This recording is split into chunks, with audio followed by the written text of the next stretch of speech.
What's up, guys? Welcome back to another episode of Monji TV. On today's episode, we've got something special for you. Imagine it's circa 2003. You just picked up your brand new E39 M5 and this is what you get.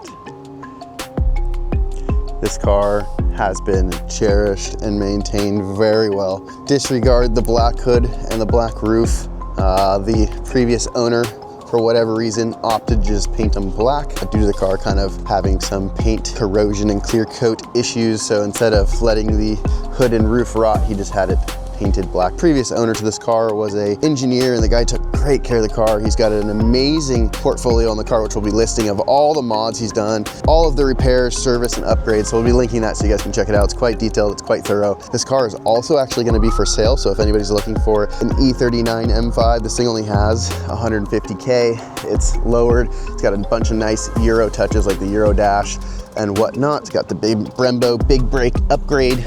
The wheels have been refinished. As you can see, they're in great condition. I love these wheels so much. They're such a good looking wheel. Car is lowered slightly. I think it's on Dynon springs. It has some H&R sway bars and just some overall minor mods. Overall, the condition of the car is actually quite exceptional. There's a little bit of blemishes as it is a driver. There's some, small bumper chips and blemishes that you'd expect from a car with this kind of mileage and drive time. But overall, the car has very little dents and scratches, a couple little blemishes. Very cool car. I think we'll be asking about $35,000 for this thing, as it's quite fair for the condition of the car. We did just do spark plugs, coil packs, and a good once over for the customer, a pre-purchase inspection, you could say, for the existing owner to make sure that there was nothing that needed to be addressed before selling it. We may actually help with selling the car. So if you guys are interested in this car, make sure to just drop us a DM and I'll put you in touch with the owner. Anyhow, let's get this thing open. Let's pop the hood. Let's check out how clean this thing is. It's really such an exceptional car. The spec of this thing, and it's got the AC Schnitzer throttle pedal. So there's a lot of stuff I don't know about this car. Some of you guys may be able to, touch on some of that stuff. I'm not a huge E39 M5 specialist. I've never owned one personally. We've worked on a few 540s, even like that. I always forget that these cars have the hood latch through the grills. But anyhow, here is the notorious S62. This thing is a beaut, and it's in such good condition. I don't know if you guys can see, but there's literally like no corrosion on any of the hardware. There is no rust or paint damage anywhere. Really exceptional car. Even like the front core support, all of the hardware looks untouched, and zero corrosion anywhere. I've looked all over this car for corrosion. I mean, there's one bolt that's just slightly has a little bit of, you could say, almost surface rust on it, but it's insane, guys, how clean this car is. So the previous owner has done stuff like valve cover, gaskets and hoses and cooling system, radiator, water pump, oil filter housing. All of that stuff has been addressed. I think there's even been motor mounts and some stuff. As we just said, we just did new coil packs and spark plugs. I know the owner does have an ECU. Back here in the back seat, there's a little ECU fan box, but the overall condition of this thing is just insane. He's replaced the steering wheel, so the steering wheel is all nice, but even like the buttons on the dash for on the steering wheel for 150,000 miles. None of these buttons have any wear, and even the AC controls, a lot of time you'll see these starting to wear out, especially the fan speed. That will be worn out. The buttons here on the infotainment system, everything just feels like brand new, guys. Whatever button you push, I mean, I'm not joking. This thing feels like a brand new car. Looks like a brand new car. Smells like a brand new car in here. I mean, the leather seats are perfect. There's not a blemish or a scratch or a crack in the leather. I mean, it's really quite exceptional. You can see there's a little bit of wear here on the seal, from the seal just kind of breaking down over time. That's to be expected. I mean, this car is now 20 plus years old. So yeah, and you can't forget that, man. The manual 6-speed with an S62, and even the gear shifts feel really tight. I don't know what they've done to this thing, but it is in such good shape. And so I do know, for example, this is a Euro dash. I guess the Euro dashes have more legroom. So it's got the Euro dash. He did tell me that the trim here is not the factory trim. It's supposed to have carbon, I think, or wood grain, he said, and they've replaced this trim just because They like the dark tone. I don't know that I'm in love with it, but the overall just position, you know, seating position, feel of this car is amazing. And after driving it just a little bit, I even myself am like, man, I could drive one of these every day. It's such a good feeling car, powerful. It's not too fast. You know, it feels like, even going slow, that it's fun to drive. It's almost like an E36 where you can drive it around, you know, flat-footed everywhere. Although this thing is much faster than an E36. Anyhow, yeah, I don't know what else to tell you guys other than this thing is just bitching. So without further ado, I guess let's start the thing and take it for a ride.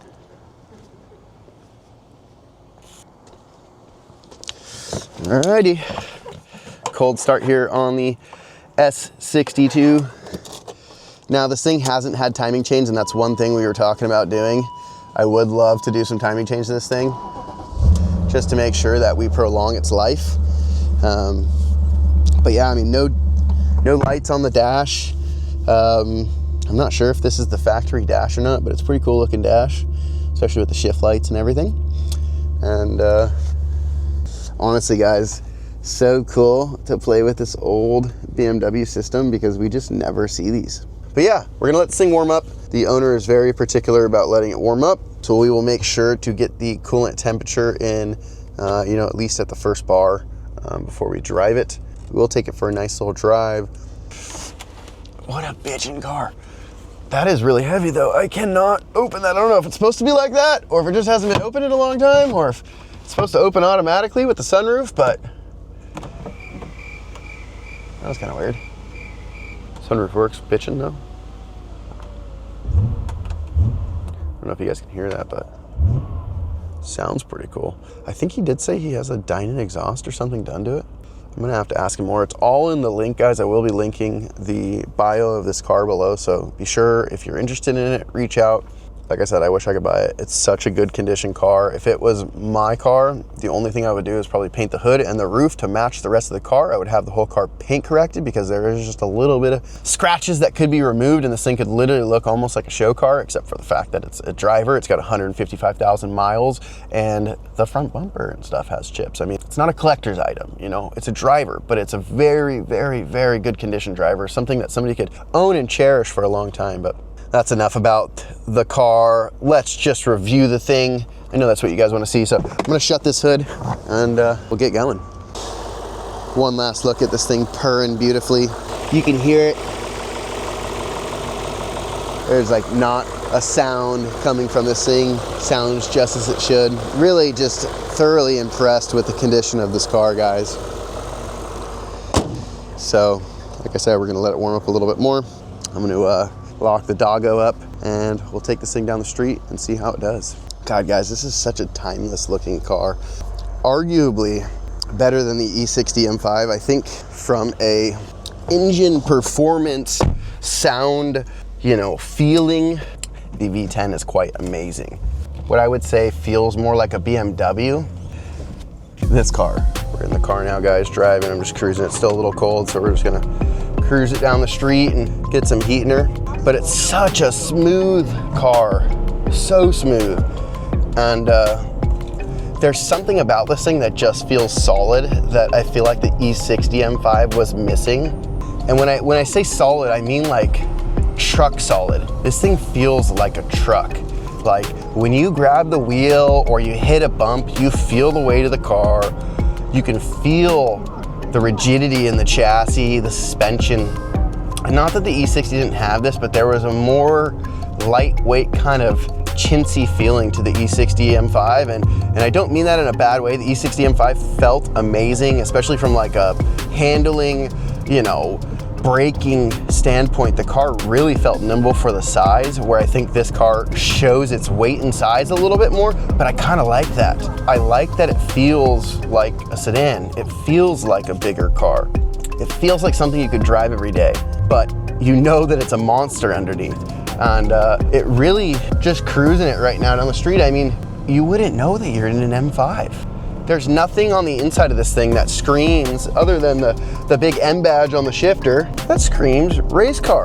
It really just feels like a daily driver that's super solid, super comfortable. The shifts are just buttery smooth. The steering is so heavy and weighted, which I love. It really just makes the whole driving experience quite nice. The car just feels so solid.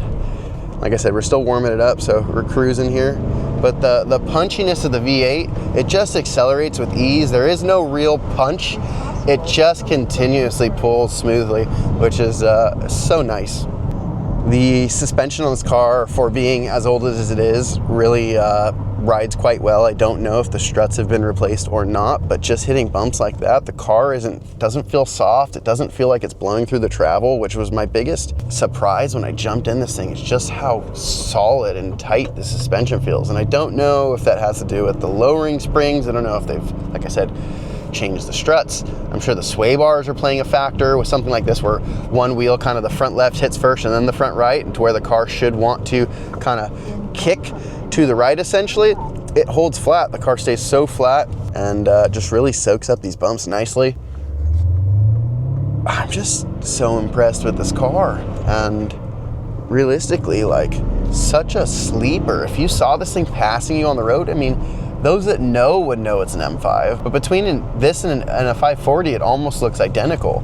And to the average person, it just looks like a docile four-door saloon family car, you know, classic BMW. And I love that because it's so not that. It's so understated, and the power is amazing. The gears are amazing. It's really such a smooth car to drive. I could easily see myself drive one of these as a daily driver. To be honest, I'm not even sure that BMW has built a better M5. I would argue to say that this E39 M5 is potentially the best 5 Series BMW ever built. And that's saying a lot, because there are some good cars after this.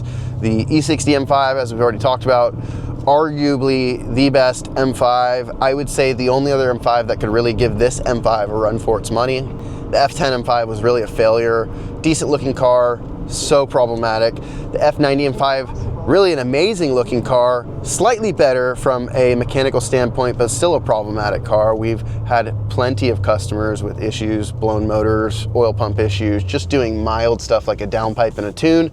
So avoid turbo BMWs like the Plague V8 BMWs specifically. And these classic NA V8s are something to cherish.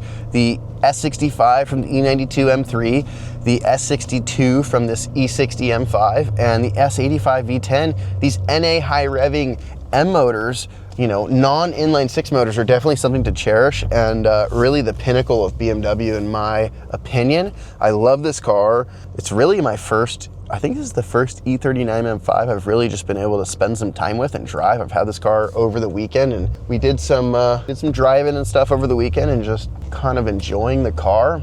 And it's the first car that I would say that hasn't been on my bucket list of cars to own, but after driving it and enjoying it for a little bit, I would add this to the list of cars to own. This is really a cool car. It's really an easy car to work on. It's quite a reliable car, actually. They've proven to be quite reliable. They've, you know, other than the timing chains, if you can deal with that, these things, you know, I know people out there with, you know, 300,000, 400,000, 500,000 miles on these chassis. So the chassis itself is such a solid chassis. And it's from a time where, you know, everything was built out of steel. All these new cars are built out of aluminum. So if you crash it or damage it, you know, it's so much harder to repair, where this thing being steel is easier to fix. I mean, there's just so many benefits to buying one of these older BMWs. And the fact that I just think the fit and finish, the quality, and the overall styling and just details of the car were better. I just think they put, you know, back in the day, I think cars really used to be a resemblance of, you know, a country's well-being, the engineering, the creativeness of a country, the quality of a country. I would say that their cars really, you know, used to be resemblance of the status of the country. And, you know, Germany has always had such a high standard for engineering. The fit and finish, the quality, the materials that they use on these cars nowadays has just gotten cheaper and cheaper. and they really build cars to last just barely long enough to get outside of the warranty, to make it past the 50,000 miles or 100,000 mile mark, to make it past the 5-year mark or whatever the warranty mark is, and just get just outside of that and break. And they design them that way so that you've got to buy a new car every 5 or 10 years. Cars of this generation, I argue, were not built that way. I believe this was a time where BMW was building cars. These were legacy cars. BMW was building this car to last an eternity. They were building cars like this for the enthusiast, and they put all of their effort into these cars, and it shows. With that said, when you see the list of all of the stuff that has been done on this car and the documentation, how well those documents have been presented, it really shows that the previous owner loved this car, and I love that, right? Because cars are living beings. They do have a soul. It's so nice when you can connect with a car and have that intimate relationship. And so to see someone else also having a similar relationship with their car, cherishing it, and providing all of the details and facts for the next owner, it's such a privilege to purchase a car like that, because you know the car was cared for along the way, and you can inherit that car with so much more awareness. Whoever ends up with this car is gonna be super stoked, and for 155,000 miles, I'm quite impressed. I really am quite impressed. Hopefully you guys enjoyed that. Let's take it for one more rip. It's finally warm now, so let's give it a good pull. We'll get a 0 to 60 pull and row through some of the gears. So pulling out on the street here in first gear, I'm just gonna punch it. We're at 2,000 RPM. Broke the tires loose a bit, traction control kicking on. There was 6,000 RPM. Woo! She moves, guys. I mean, it's not blistering fast, but it sure is quick. And these Brembo brakes are giving some nice feedback through the pedal, so that is awesome. I'm gonna find the sport button, which is down here. We're gonna click that. We're gonna make sure that's on. We're gonna click the DSC and hold that until the traction control completely goes off, which we've done. Let's see, does the sport button make the car peppier? A little bit more throttle control, a little bit more touchy throttle response. The clutch is so smooth. We're gonna go around this guy because it's going slow. And yeah, guys, what an amazing daily driver. Not to mention these seats are really comfortable. The seating position, the steering wheel feel, it's amazing. And the clutch feels like any BMW clutch, OEM clutch, quite nice, quite light.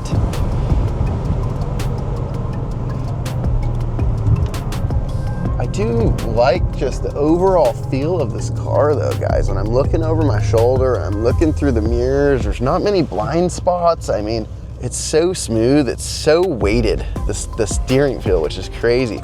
This time we're gonna roll on in second gear. Okay, guys, we're gonna do second gear from 1500. We're punching at 20 miles an hour.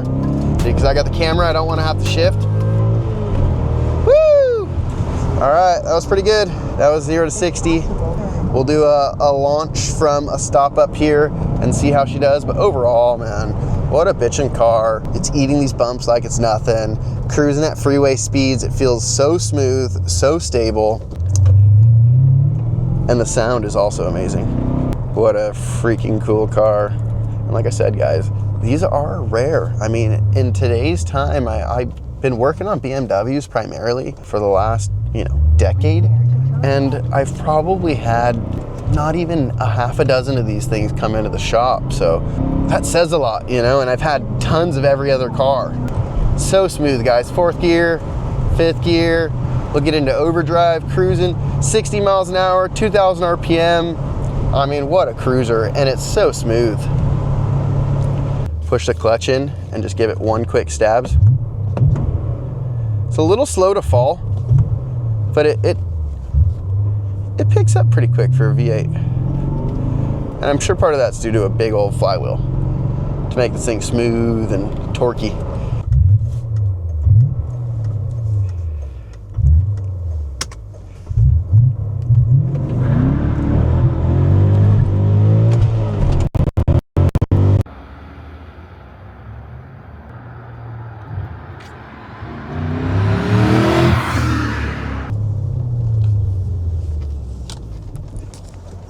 All right, guys, hopefully you enjoyed that. The last thing is going to be to get some sound effects for you guys. Do a couple sound bites, set this thing up. Hopefully you guys enjoy.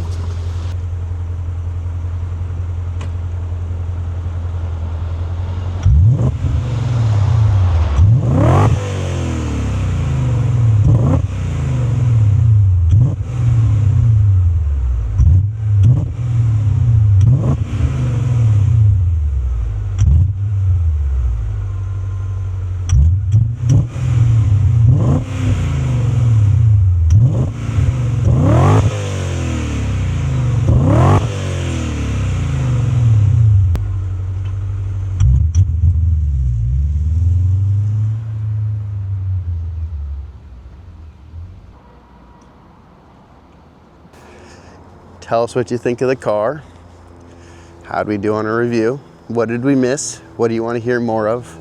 And how can we improve? But yeah, guys, hopefully you enjoy this. I am thoroughly impressed with this car. Even the key is in great shape. Let's look at the trunk. Let's see what's in the trunk.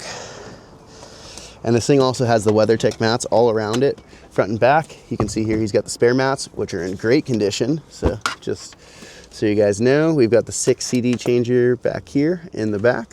Yeah, I mean, this thing is just an overall amazing shape. Even stuff like this, that is kept. Illustration of 3 stowed golf bags. Like, so funny, guys. This is from an era when golfing was a big part of life. And even the toolkit is here. Very cool. You got your tow hook, toolkit. Such a good color combo with the blue and the gray wheels. Just classy. Yeah, what an amazing car. Hopefully you guys enjoyed that.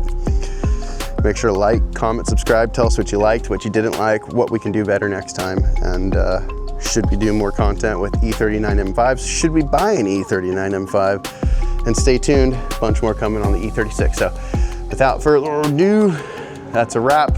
I don't know what else to tell you guys. DM us if you're interested in the car. We're asking about $35,000, and we'll see you in the next one. If you like this video, be sure to check out the next one. And if you haven't subscribed yet, be sure to subscribe and like the video. It helps a lot. Thanks, and see you in the next one. Let's go!